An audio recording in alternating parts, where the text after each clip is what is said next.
my name is Britt and I'm going to be reviewing the Sookie Stackhouse Southern Empire novels by Charlaine Harris for you today. I will be speaking pretty generally. If you want something more in-depth, I do have a review of the first book, Dead Until Dark, on my blog, so you can check that out at www.brittylouise.wordpress.com. I do have the most recent one here with me, which is Dead in the Family. They all have very similar titles, something about being dead. So the more recent books that are published recently have the cast of True Blood on the front, whereas the older ones will have a cartoon character. So basically, if you're familiar with True Blood, these are the books that the series is based. I stopped watching the show pretty soon after I finished reading the books, because there's a lot of crossover, but at the same time the books are very different from the series. I started reading the books so I could get a better idea of the series and whether I would enjoy it. I do enjoy it, but once I'd read the books I found it hard to go back because there are so many differences in the book.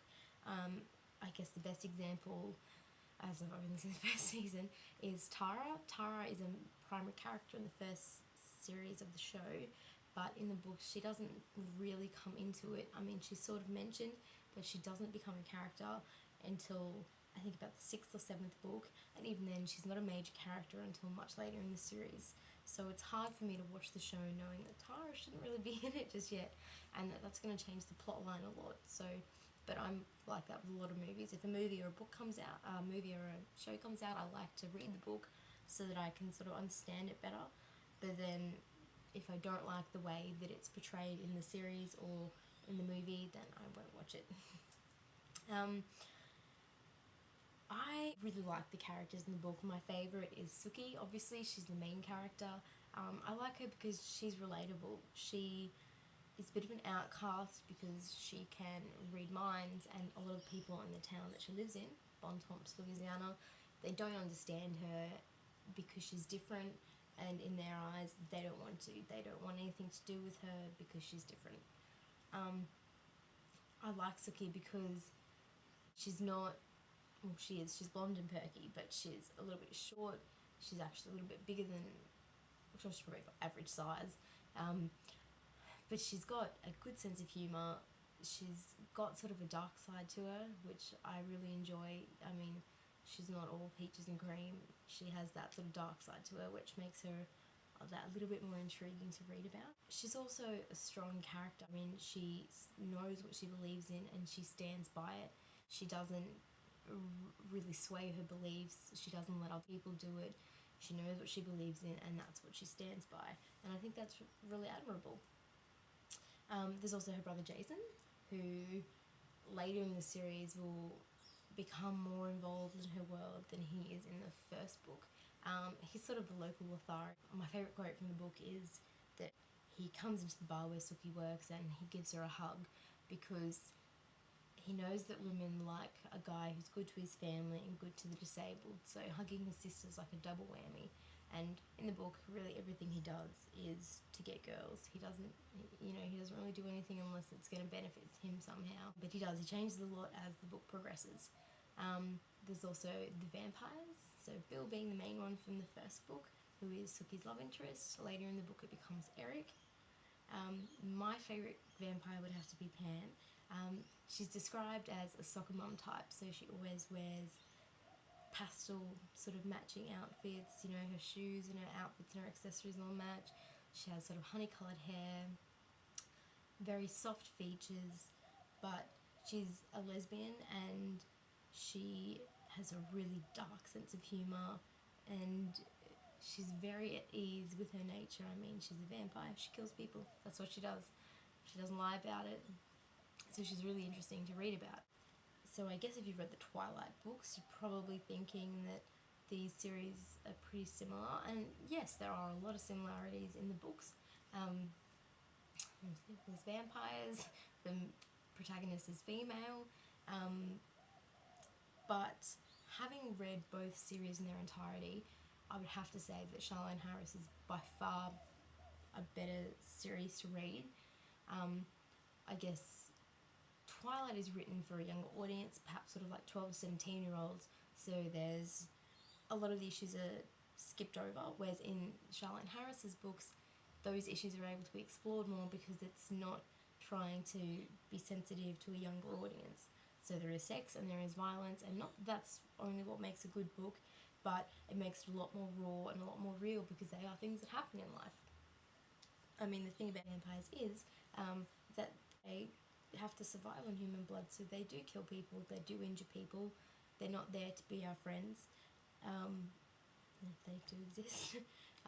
So Charlaine Harris doesn't skip over that. She doesn't have the animals, she doesn't have these vampires eating animals or whatever. They kill people, they eat people,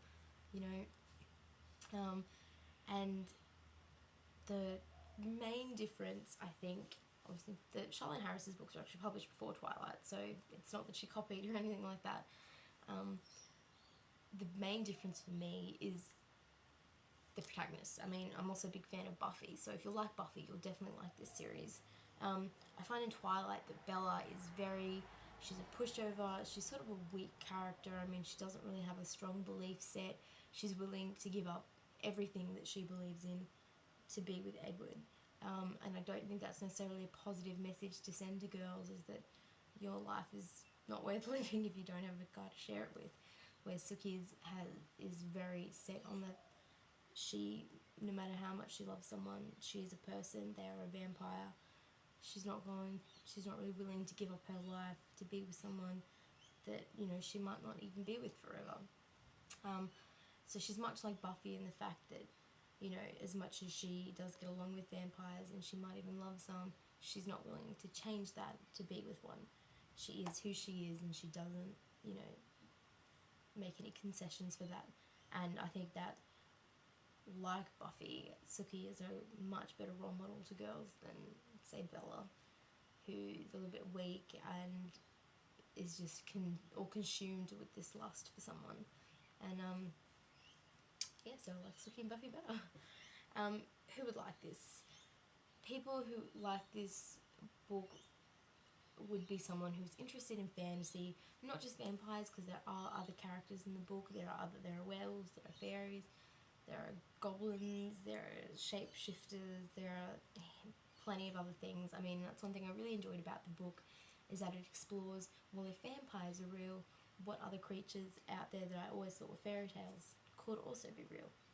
So that's pretty much how the series continues on, as it introduces different characters, different fairy tale creatures and other things, and it's a really interesting read.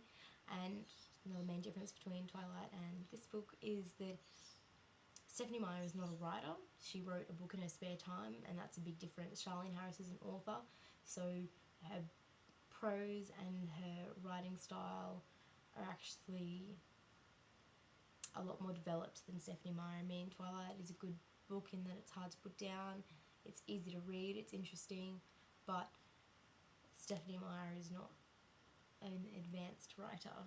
Charlaine Harris, her books are actually written a lot better. So if you're into fantasy and you want to have a read of a good series, I mean, each book's great by themselves, but if you want to read the series in its entirety, it's a great series. I highly recommend it. So that's Charlaine Harris's Sookie Stackhouse series. The most recent one is Den the Family. It came out this year. There's 2 more should be coming out soon. So pick up the first one, which is Dental Dark, and I hope you enjoyed my review. You can head over to prettylouise.wordpress.com and check out some other reviews, some pictures of things like that. So thank you.